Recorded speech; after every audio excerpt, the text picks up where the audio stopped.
Wananchi wa kata yangu mimi wana hamu kubwa na umeme, na miaka 61 sijaona umeme. Yaani hivi ninavyoona naona kama maajabu fulani. Ningependa hata kesho wake.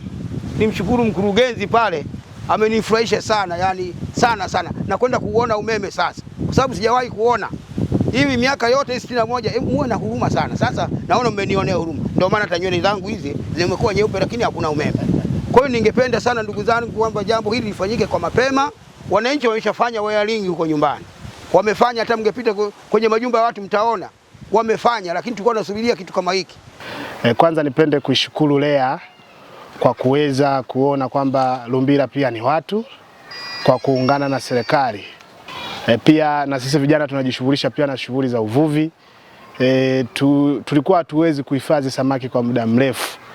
Samaki zina kipindi, leo zikitoka mnaweza kuziuza kwa bei hadi ya chini kabisa kwa sababu ni nyingi.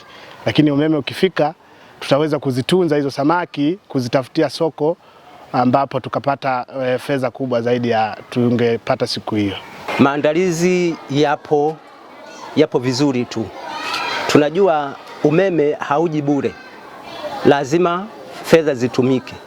Kwa hiyo changamoto ya fedha kweli ipo, lakini tuna chumba kimoja pale tayari kile kimefanywa wiring, ila vyumba vingine hivi inabidi tuingie sasa kwenye mchakato, kwa sababu tulikuwa na changamoto kubwa sana kwa ajili ya utoaji wa huduma katika eneo letu.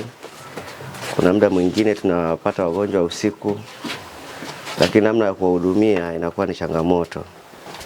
Lakini kwa kufika kwa umeme imeturahisishia hata kuendelea kutoa huduma wakati wa usiku. Rai yetu kama bodi kwamba sawa, serikali imetumia gharama kubwa sana kuleta umeme Lumbila. Wananchi sasa tunaomba wapokee kwa hamasa kubwa kwa kufanya wiring kwenye nyumba zao.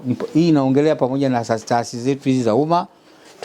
Tumeona pale kuna parokia kubwa, na wenyewe mwanzoni najua walikuwa wanatumia huduma ya sola, lakini tunataka sasa wabadilishe, wafanye wiring waweze kupokea umeme. Lakini tunaamini kuna shule ya msingi na yenyewe kama ilikuwa itumii kabisa huduma hii, basi kupitia halmashauri ya serikali ya kijiji au hata kwa mkurugenzi wa halmashauri ya Ludewa waangalie namna ya kuwawezesha wafanye wiring waweze kutumia umeme. Lakini wananchi vile vile wa hapa Lumbila tunawahamasisha, kwa sababu hapa Lumbila kupitia kwa mtendaji kata hapa tunaambiwa kwamba hapa shughuli nyingi ni za kiuchumi, ni pamoja na mazao ya uvuvi. Kwa hiyo kupitia sasa umeme uliokuja, sisi kama bodi tunategemea kwamba wananchi hapa Lumbila wataboresha mapato yao na uchumi wao katika uwekezaji na kuboresha haya mazao